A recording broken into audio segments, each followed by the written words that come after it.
জবাব দিলেন লিটন কুমার দাস, ব্যাট হাতে খেললেন দায়িত্বশীল ইনিংস। তার কামব্যাক করার দিনে বীরের বেশেই ফিরল শাকিব খানের ঢাকা ক্যাপিটালস। সিলেট স্ট্রাইকার্সের বিপক্ষে লিটন পেরার আগ্রাসী ব্যাটিংয়ের মাঝে পাত্তাই পায়নি চায়ের রাজ্য সিলেট স্ট্রাইকার্স, যার সুবাদে জয় দিয়ে টুর্নামেন্টের ক্ষীণ সম্ভাবনা বাঁচিয়ে রাখল রাজধানীবাসীর প্রতিনিধিরা। সিলেটের বিপক্ষে লিটনের দুর্দান্ত ব্যাটিং ও ম্যাচ জয়ের গল্প নিয়ে বাকিটা শুনবো রিপোর্টে। প্রথম 10 ওভারে মাত্র 68 রান, আউট হয়েছেন 3 ব্যাটার। আজও শাকিব খানের ঢাকা ক্যাপিটালসের শুরুটা ছিল বড্ড বেমানান, কিন্তু আশার প্রদীপ হয়ে জ্বলেছিলেন লিটন কুমার দাস। এরপর ভক্তদের চাহিদা মতোই ব্যাট করতে থাকেন এই ব্যাটার।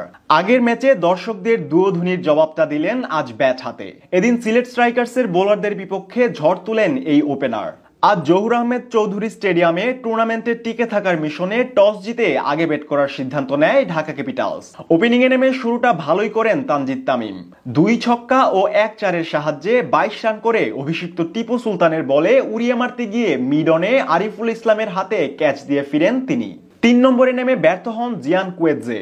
এই নামিবিয়ান ব্যাটারের কাছ থেকে আসে মাত্র 9 রান, মাঝে 4 রান করে বিদায় নেন মুসাদ্দেক। ব্যাটারদের এমন একের পর এক আউট হওয়ার মিছিলে থমকে যায় ঢাকা ক্যাপিটালসের রানের চাকা। সেখান থেকে জুটি গড়েন সাব্বির রহমান ও লিটন দাস।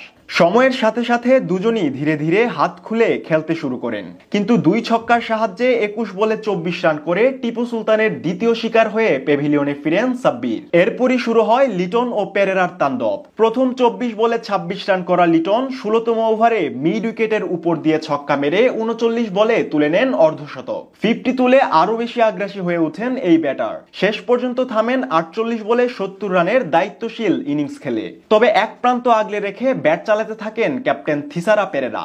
তার 17 বলে 37 রানের উপর ভর করে 196 রানের পুঁজি পায় ঢাকা ক্যাপিটালস। জবাব দিতে নেমে শুরুতেই ধাক্কা খায় সিলেট স্ট্রাইকার্স। মোসাদ্দেক হোসেন সৈকতের বলে সুইপ শট খেলতে গিয়ে দুর্ভাগ্যবশত পায়ে লেগে বল হিট করে স্টাম্পে। তিনি বিদায় নেন 5 বলে 3 রান করে। আসরে এখন পর্যন্ত দুর্দান্ত ব্যাটিং করলেও এদিন ব্যাট হাতে দলের গুরুত্বপূর্ণ সময়ে রান করতে ব্যর্থ হন জাকির হাসান। আজ তার ব্যাট থেকে আসে 7 বলে 8 রান।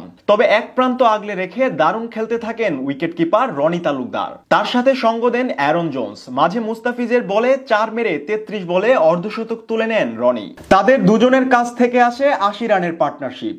44 বলে 68 রান করে বিদায় নেন রনি তালুকদার। সঙ্গী হারিয়ে একই পথে হাঁটেন অ্যারন জোন্স। মাঝে অবশ্য সিলেট স্ট্রাইকার্সকে ম্যাচ জয়ের স্বপ্ন দেখান জাকের আলী অনিক ও অধিনায়ক আরিফুল ইসলাম। 13 বলে 28 রান করা জাকেরকে আউট করে ঢাকার শিবিরে স্বস্তি ফিরান মাকিদুল ইসলাম। শেষ ওভারে সিলেটের দরকার ছিল 23 রান। সেখান থেকে প্রথম 2 বলে 1 ছক্কা ও 1 চার মেরে ম্যাচ জমিয়ে তুলেন সামিউল্লাহ শেনওয়ারি। যদিও ঠিক পরের ডেলিভারিতেই কামব্যাক করেন কাটার মাস্টার মুস্তাফিজ। শেষ পর্যন্ত তার নৈপুণ্যে 6 রানের জয় নিয়ে মাঠ ছাড়ে শাকিব খানের ঢাকা ক্যাপিটালস।